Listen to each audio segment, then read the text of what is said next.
Restaurant স্টাইলে pasta recipe salmon fish দিয়ে রেসিপিটা কেমন হলো, পাস্তাটা কেমন হয়েছে আজকে আপনাদের কাছে ভোট চাই। সবাই আমাকে ভোট দিবেন আজকের এই পাস্তা রেসিপিটা দেখার পরে। আশা করি সবাই আমার ভিডিওটা কন্টিনিউ করবেন। আসসালামু আলাইকুম, আমি খাদিজা নাজির।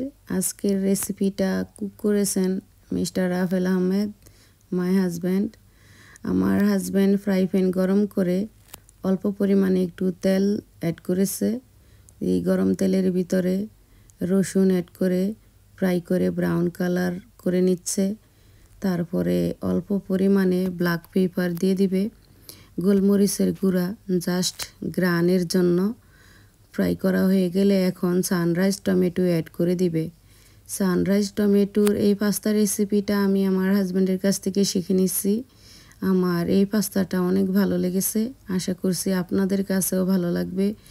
সানরাইজ টমেটো নাড়াচাড়া করে নিয়ে তারপরে পাস্তা ঢেলে দিচ্ছে, বয়লিং করা পাস্তাটা অনেক সুন্দর দেখতে, অনেক ভালো লাগছে। আমার মনে হয় রেসিপিটা আজকে অনেক সুস্বাদু হবে। চুলার আঁচ অনেক কমিয়ে দেওয়া হয়েছে। সো এখন মাশরুম সস অ্যাড করে দিবে।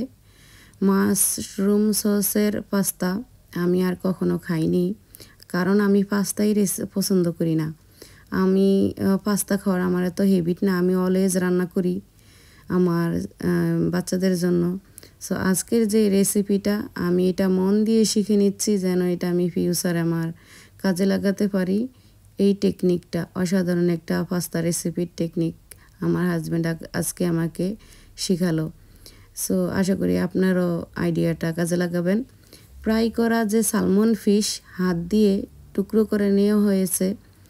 হাত দিয়ে টুকরো করা নেওয়ার কারণ হলো পাস্তার ভিতরে দিয়ে স্প্যাচুলা দিয়ে টুকরো করা যাবে না, তাহলে পাস্তা নষ্ট হয়ে যাবে।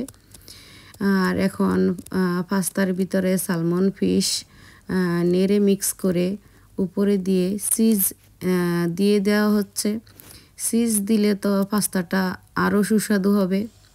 চিজের pasta so yummy and delicious. আশা করি সবাই রেসিপিটা পছন্দ করবেন। সাথে ধনিয়া পাতাও অ্যাড করে দিছে অনেক সুন্দর স্মেল আসার জন্য। তাহলে তো বুঝতেই পারছেন কত সুস্বাদু একটা রেস্টুরেন্ট স্টাইলে পাস্তা রেসিপি। আশা করি আপনাদের কাছে এই পাস্তাটা রেসিপিটা অনেক ভালো লেগেছে। আমার কাছে খেতে তো অনেক সুস্বাদু লেগেছে, অনেক ইয়াম্মি লেগেছে। আশা করি সবাই ভিডিওটা দেখে লাইক কমেন্ট করে পাশে থাকবেন, সাবস্ক্রিপশন করবেন। সবাই ভালো থাকেন। আল্লাহ হাফেজ, বাই বাই।